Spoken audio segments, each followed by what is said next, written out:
Hello everybody, welcome back to Throttle Grotto. Today we are going to use some Liqui Moly engine cleaner on the Z32 in hopes that we can clean out inside of the engine. It's been a while. It's been a lot of work to do the 120K service, the EGR delete, the coolant, the vacuum coolant delete, it's new hoses, new bunch of stuff. Still a few things I have to do putting the car back together. I still have the Concept Z skid plate, like whatever you call it, to put back on. But today we're going to try Liqui Moly engine flush. You can see here in this clip from before, the inside of the engine was just disgusting. I haven't seen an engine look that dirty for a while.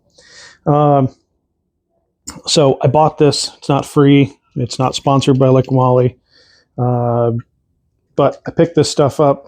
It's basically flush in a can. You put it in the engine and run it for about 15 minutes and then do an oil change. So I figured this is a good time to do an oil change. I did the Overcrest Rally. I did down to Monterey and back. And it's a decent time to do it. After I've put about, close to 3,000 miles on the car.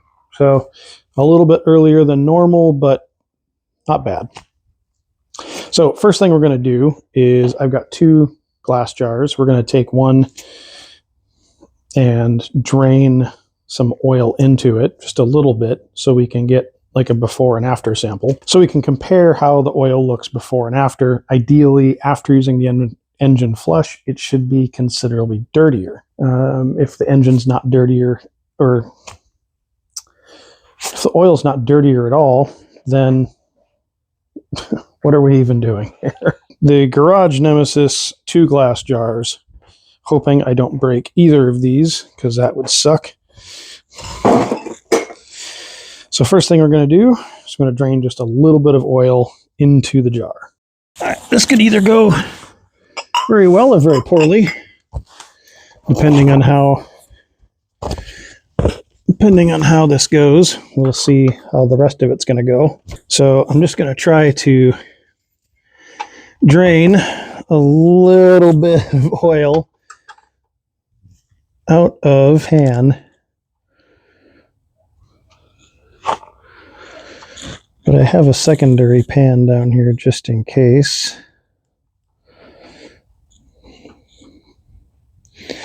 I don't need a lot. All right, well, aside from the light failing, that was successful. I do smart things, like move this jar. But you can see here, it's not a bunch of junk in it, but it's not super clean either. Of course, neither is my jar. But this will give us at least a color baseline to test the oil with. Now, we're not going to be sending this stuff off to Blackstone or anything like that, because I don't have that kind of money. I didn't invent the paperclip. But you can see even inside the oil cap here, it's pretty gross. Now, this stuff is super easy to use. It better be, because they let me buy it. And it does say here on the can, for 3 to 5 liters, you use basically the whole bottle. So 500 ml is sufficient for 3 to 5 liters. This is a 500 ml container. So we're just going to let her eat.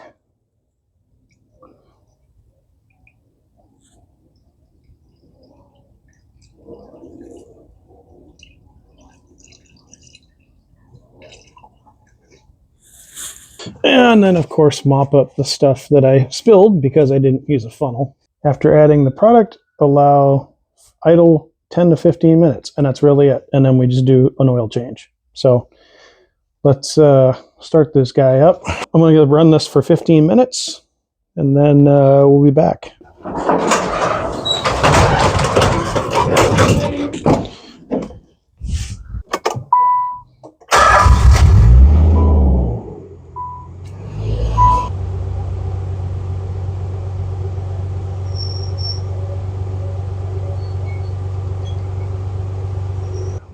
have finished the end of the cycle.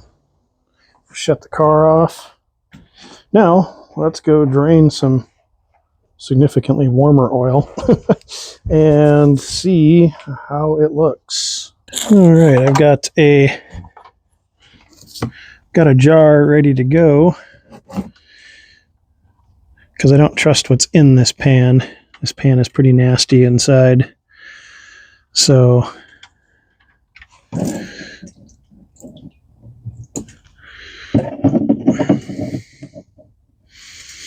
there we go. I have a jar of oil, and then I will finish this oil change and catch up with you guys in a few minutes. All right, I guess the first thing we'll check is how does it look inside the oil cap after doing that. And I'm gonna have to compare before and after on the video with that to see, because I don't remember. I didn't take a picture or anything. We got 2.5 containers of oil to check out. So let's take a look at that. So I have 2 jars and 3 containers. The other container is,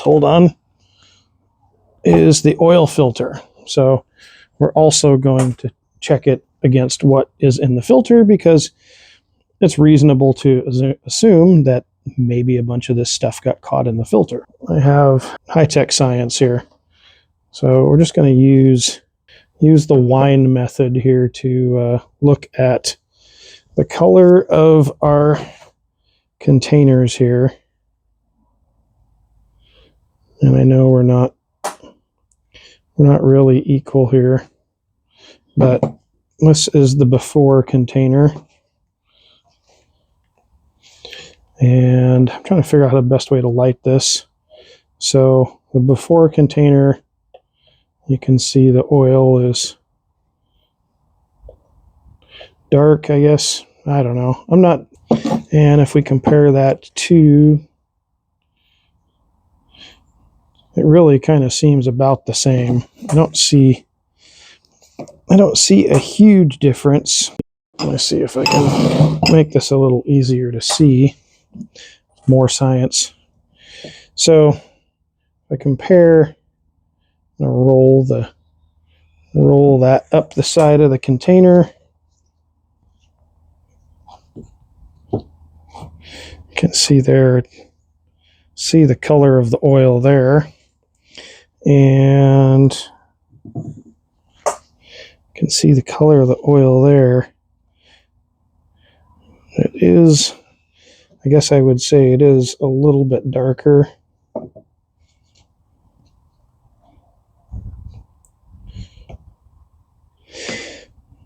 So now I'm going to dump this container out, because we've already kind of looked at this, and I'm going to dump the stuff from the filter in it, and we'll see if there's any difference. I got the jar, what I think is reasonably clean, because we're doing science after all. And here's what's coming out of the filter.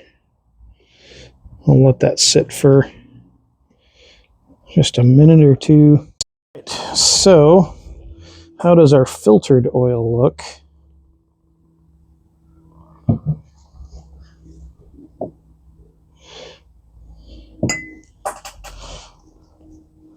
Honestly, it looks about the same. Okay, so my science experiment was sort of a failure. I don't know. I don't have good enough testing equipment here to either say yay or nay on the engine flush product. I don't know. I guess I feel good knowing that I put a good, what I would presume is a good product into my engine and then took it out, assuming that it actually did the job it was intended to do. But regardless, I have a fresh oil and filter in the Z, so it's, aside from a few things to wrap up on the car here, it's basically ready to drive. If you have any suggestions on better ways I could have tested this, let me know, and I'll try to repeat this in the future. Aside from like sending oil out, like an oil sample before and after, out to like Blackstone, where they analyze the oil and then tell me what's in it. That seems to be really the only way that I can think of to get a reasonably accurate result of what the Liqui Moly oil or engine flush does. I had hoped that I would be able to see like a visible difference in the pitch or condition of the oil afterwards, but that just wasn't the case.